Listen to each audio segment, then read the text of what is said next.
This is what I call the vision of the anointed. Here's how it works. A social problem is identified, real or exaggerated. A sweeping solution is proposed by an intellectual class. That solution is implemented, often through government mandates. When it fails, the blame is placed not on the theory, but on insufficient funding or opposition from reactionaries. The solution is then expanded, not rolled back. At no point is the original theory questioned. At no point are the architects held accountable. That's the voice of Thomas Sowell. And Sowell is not one of my favorite people. Why do intellectuals fall for this pattern again and again? Because they suffer from what Friedrich Hayek called the fatal conceit, the belief that their knowledge is sufficient to engineer society from the top down. But knowledge is not centralized. It is scattered, embedded in habits, prices, customs, and local conditions that no expert can fully grasp. That is why markets succeed where planners fail. Markets coordinate dispersed knowledge. Intellectuals centralize ignorance. As I wrote in A Conflict of Visions, the unconstrained vision assumes that with enough education, enough resources, and the right ideology, we can perfect humanity. It is the vision that flatters the ego, but it ignores human nature. Now, he's not one of my favorite people. In fact, every time I've talked about him in the past, it hasn't been in a very favorable light. They were failures because they ignored incentives, trade-offs, and basic human behavior, the kind of oversights that come from people who live in the world of ideas, not reality. As I've said, the road to hell is paved with Ivy League degrees. The saddest part of all this, most intellectuals mean well. They are not malicious, but that does not make their mistakes harmless. In fact, the most dangerous ideas in history have come from people convinced of their own virtue. The audio you've been hearing is him speaking on his book about intellectuals, and although he should have been sitting in front of a mirror when he wrote it, I agree with him. Intellectuals have been a great problem in societies. People convinced of their own virtue. Quest for cosmic justice, I warned about this obsession with perfection. Intellectuals often believe that with enough data, theory, and planning, they can eliminate all inequality, all unfairness, all suffering. But real life doesn't work that way. Trying to impose heaven on earth often results in something far closer to the opposite. He's speaking on intellectuals, particularly Marxists, communists, and socialists, and how they'll completely ignore the history. So to hold on to their modern day vision of a Marxist social structure. Right now, here in 2025, they want to try it again. Heaven on earth often results in something far closer to the opposite. In the 20th century, we saw entire nations handed over to intellectuals and theorists. The result was not utopia, but gulags, famines, and repression. Not because the people were stupid or evil, but because they believed they were smarter than history, wiser than tradition, and exempt from the need for results. They believed in theories of fairness so abstract, so divorced from trade-offs, that they ignored how actual people live, work, and respond to incentives. A few examples will suffice. Not only do they ignore the history of disaster in their dreams of communism for everybody, but they also ignore how people work. They ignore how we are as a species possessing innate traits. They pay it no mind. A few examples will suffice. In Maoist China, intellectuals decided that sparrows were a pest. Eating the grain meant for people. So they launched the Four Pests campaign and wiped them out. The result? Insect populations exploded, crop failures followed, and tens of millions starved. Or take post-colonial Africa, where newly educated elites tried to plan economies from the top down. They nationalized industries, controlled prices, and imposed central plans. The result? Collapsing productivity and mass poverty. The problem was not a lack of education. It was an excess of confidence in theory over experience. Now, one of the many deceptions utilized by Marxists, which is just a person's name put on communism called Marx, but one of the many deceptions that they use to lure people into their demonic flock is they make capitalism mean something that it don't.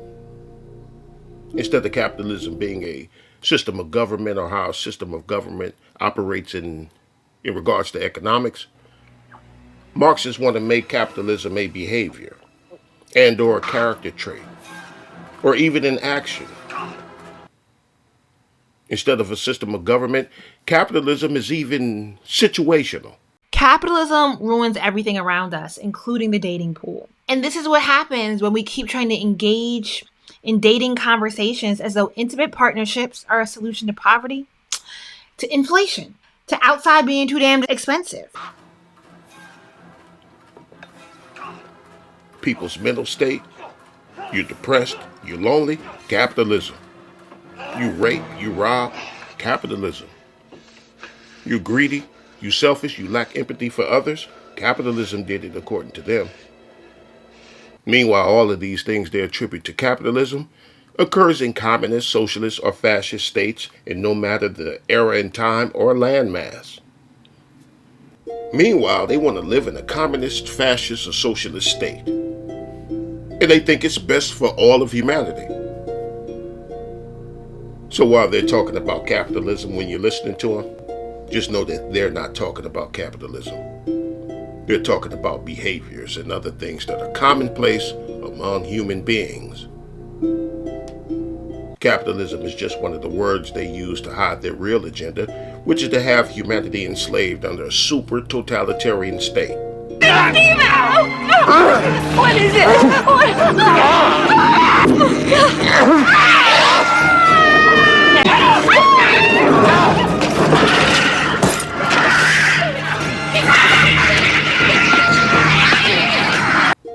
I want y'all to think about this.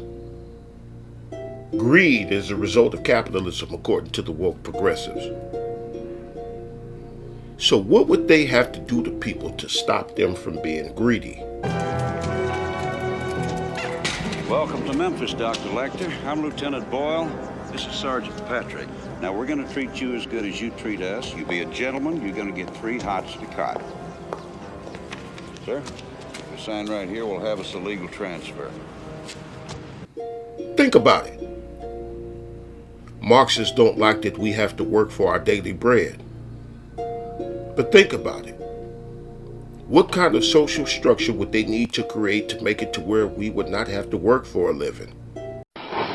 This is Bubba, and this is a bean burrito from Taco Bell. Let's see if Bubba wants a bean burrito. Gonna get it? Gone. Good boy, Bubba. Think about that. Socialists don't like when people have an advantage. So into the utopia that they think that they want for everybody, what would they have to do to prevent people from having an advantage over others? Hulk Hogan! I can't believe it! Look at this! Andre rams them together! Andre with the British Bulldog sends him over the top rope! Like 2 sacks of garbage to the floor, McMahon! When you see the nuclear family, man, woman, and child, as the problem with society as Marxists do, and procreation being responsible for creating more capitalism, how would they stop that? Think about it. Conflict, pain, and suffering were removed, but so were emotions, freedom, individuality, and joy. For the betterment of society, humans are forbidden to lie. Sexual desire and reproduction were prohibited, and all humans were now being genetically engineered. Once a person comes into age, he or she will take their assigned place in the community. People's drive, ambition, motivations, aspirations, and inspirations, those things are enemies of the future that socialists think that they want for everybody. But think about it. How would they suppress those things? Rules like use precise language, wear your assigned clothing, take your morning medication, Injected. obey the curfew. And think about what would happen to the ones that refuse to have their very nature suppressed. You're becoming agitated. Yes, I'm not signing that because he's not my son. Orderly! Patient's My son, becoming no! hysterical. My son is missing. See to it she's sedated properly. No!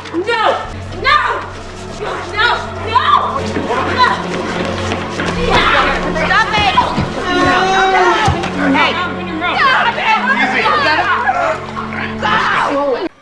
There are there's a lot of deception in Marxists. As a matter of fact, their entire modus operandi is deception. Because even when they're speaking the truth, it's to mislead people into something. I gotta do it, man.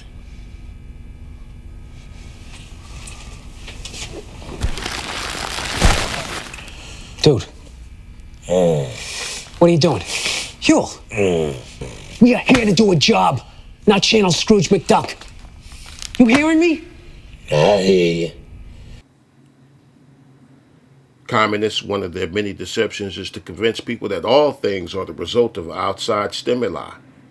Nothing innate within us already, but that's a lie, and the truth ain't in them. So socialists want to get rid of temptation, all outside stimuli. But think about it. What would they have to do to eliminate temptation? Screw it.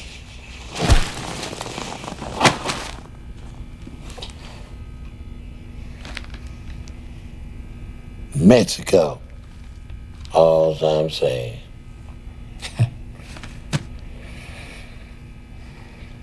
Guy hit 10 guys in jail within a 2-minute window.